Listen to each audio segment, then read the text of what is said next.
Hi everyone, welcome back to Anton's class.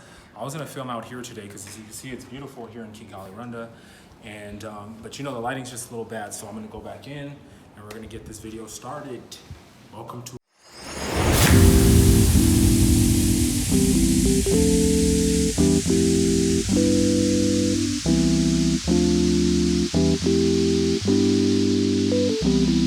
So again, this is part 2 of the last video. We're going to talk about the other things to consider when relocating to Africa, if you should decide to move to Africa.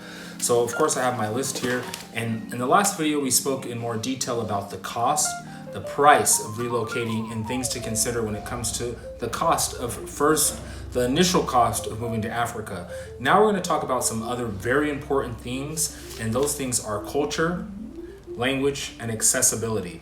I haven't seen too many videos discussing these things in depth when it comes to considering your relocation, your repatriation to Africa. So again, welcome my melanated, magnificent beings, and let's get into it. So first thing to consider is culture. So as you know, Africa is an entire continent, and every country is different. Of course, some countries are more similar to others, but culture is something you definitely have to consider when relocating to Africa. Now, I'm in Rwanda, and I will say that the culture here is more conservative than in America or other Western countries. All right, and what do I mean by conservative? Okay, because conservative means something totally different in the West than it might mean here. So for example, they're kind of more conservative in the way that they dress. So I noticed that the men dress a particular way and the women dress a particular way. But it's not like the West where you see people wearing whatever and however. There is a lot of diversity of dress in the United States. I'm from Phoenix, Arizona, by way of Los Angeles originally. And of course, in those cities, people dress in very exuberant and in a variety of ways. Here, it's more toned down. So you might like that, you might not, but it's definitely something to consider and keep in mind. Because if you're coming here as a foreigner, you're already gonna stand out. And I will say people do stare here. It is a culture where staring at someone is not necessarily considered a bad thing, in my experience, because they stare a lot at me. And it is because I look different and I dress differently maybe, even though I wear kind of muted tones. I definitely stand out, and if you are a foreigner, you're going to stand out, all right? Including my Afro-American brothers and sisters like myself, you're still going to stand out here because the way you carry yourself, your body type and stuff is going to be looking different, and they're going to be able to spot you out, all right, for the most part, except for like the central location in Kigali Heights where there's a lot of expats and a lot of foreigners and tourists. Outside of that area, I've been stared at quite a bit, so it's definitely something for you to consider, all right? And that goes for the hair as well. Like a lot of the women here have natural hair. So for my sisters out in the States or in Europe, and you come here, there's not a lot of women with the weaves going. They do have the braided in weaves, but not like the wigs necessarily. And certainly not like the bright colored hair. So be prepared if that's your thing, rock with it. You don't have to change that about yourself, celebrate yourself. Definitely celebrate your different hairstyles, but here you will stand out in Rwanda at least. I know in Nigeria there's more diversity of hairstyles and stuff, and probably Accra as well, but here in Rwanda, they're definitely more on the conservative side when it comes to that. And another thing is the religion. So religion, of course, is a part of the culture here. It influences it. There's a lot of Seventh Adventists here and just a lot of Christians in general, and that's going to influence their culture. You know, they're not a culture that's very boisterous and loud. It's more reserved culture, like I said, more conservative. And it's majority Christian for those of you who are interested in that sort of thing. Plenty of churches. We found an English-speaking church here, a really nice one. Forgot the area it's in, but it's really cool. It's really chill. So if that's something you're interested in, just let me know and I'll tell you the name of the church in the comments. Another thing we do in the West is like, of course there are socioeconomic differences in classes everywhere you go. Here, the people I noticed, maybe the upper class, they don't really flaunt their wealth the same way people in the West do, in America at least. In America, it's a culture that celebrates people kind of showing off and flaunting their wealth. You don't see that here. Of course, there are people who have it, but they don't flaunt it in the same way that you see people in the States doing. All right, so that's something to consider. People don't blast their music here, so if you're trying to turn up and blast your music from your house, maybe if you live out in the remote areas, be less noticeable, but here people don't do that. It seems to be more of a communal-based culture, all right? And so that's probably another reason they stare, is because they all are part of the same community and same ethnic group. And so when you come out, you're gonna stand out and get some stares, all right? Driving, if you're planning on coming here to drive, it is definitely different than the United States. They drive kind of crazy here and hectic in my experience. They all know what they're doing and they're pretty safe, but it's definitely different than the United States. Yes, they drive on the right side of the street, but it's quite crazy. There's a lot of motorcycles, a lot of weaving. People will move and pass people a lot in traffic, which you don't see very often in the States. They do that here in rush hour, all times of day. It's definitely something to consider when coming out here.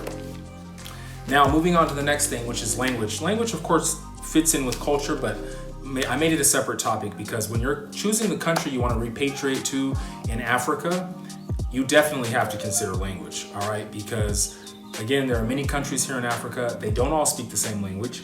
And if you're an English speaker, such as myself, which I'm assuming you are if you're watching this video, then language is something you definitely have to consider, all right? A lot of people underestimate that, but when coming to Africa, you want to choose a country that they speak the language, unless of course you're willing to learn another language.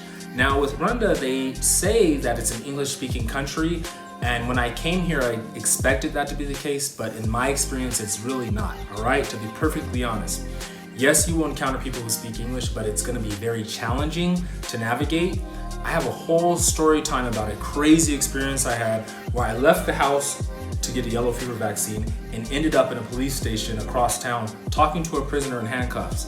All right, I'm gonna give you guys that story time. It's crazy. I also have a close friend of mine who is attending university here, and he went to register. That was a crazy experience. I went with him. His first day of school was a crazy experience. He ended up having to leave. Crazy. The language barrier is real here, all right? So I will say, if you are choosing or deciding to visit Rwanda, you can get by on English. But if you're thinking about repatriating here, you probably want to learn the local language, which is Kinyarwanda. It's in the Bantu language family. If you already speak Swahili, that's going to give you a leg up. Even if you're like a South African brother or sister and you speak Zulu or Xhosa, you will have a little bit of a leg up. But if you're coming here from the West, you're gonna have to learn Kinyarwanda if you want to move to Rwanda, all right? If they say it's a challenging language to learn, that's what the locals say. But yeah, English, you can get by on vacation, but if you're living here, I think you should learn Kinyarwanda, and because they all speak that like 99.9% of the time.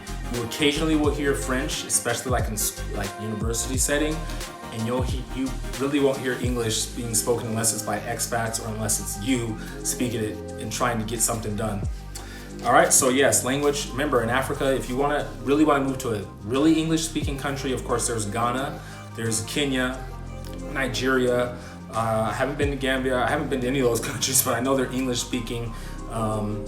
Also, South Africa, of course, and Namibia. And I've heard Gambia as well, but I also heard that they rely heavily on Mandinka and Wolof in Gambia. Anyways, moving on. I hope you guys are still following me.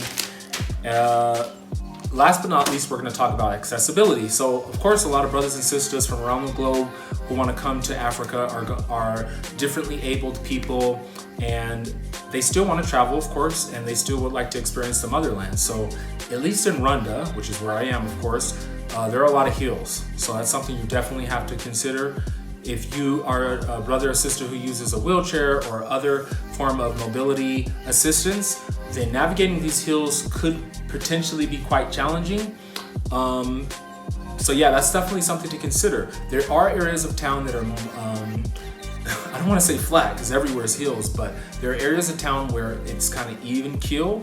So like particularly like in the Kigali Heights, like that one section is kind of even, but for the most part, it is hills everywhere. There are hills everywhere, so that's something to consider. One other thing with accessibility is the dirt roads. Now, mostly it's paved here, which is great, but there are dirt roads in certain areas. So if you're coming here and that's something that could impede your mobility, then that's something you definitely have to consider when coming to Rwanda. Because especially when it rains, those dirt roads, some of those dirt roads could really be challenging. You know, not to say that you can't get rides from your doorstep to the store, your doorstep to the mall, because you certainly can.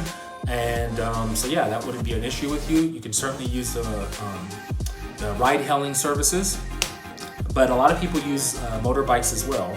So if you can use a motorbike, that's great. If you can't, that's great too. You could use the ride hailing services.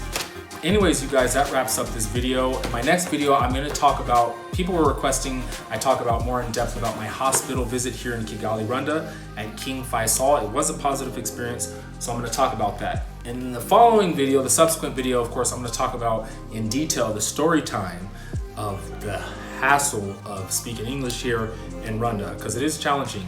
And again, I know some of y'all are thinking, well, why don't you learn the language? You come into Africa, you should be willing to learn the local language. Absolutely. I speak Spanish, English, I speak a little bit of French, and I've learned a little bit of Arabic. I would totally be down to learn Kinyarwanda if I'm deciding to go ahead and stay here permanently.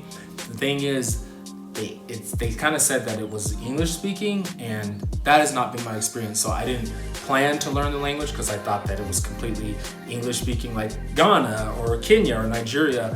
And in my experience so far, it's not. All right. So yeah. Anyway, stay tuned. Thanks for watching. God bless.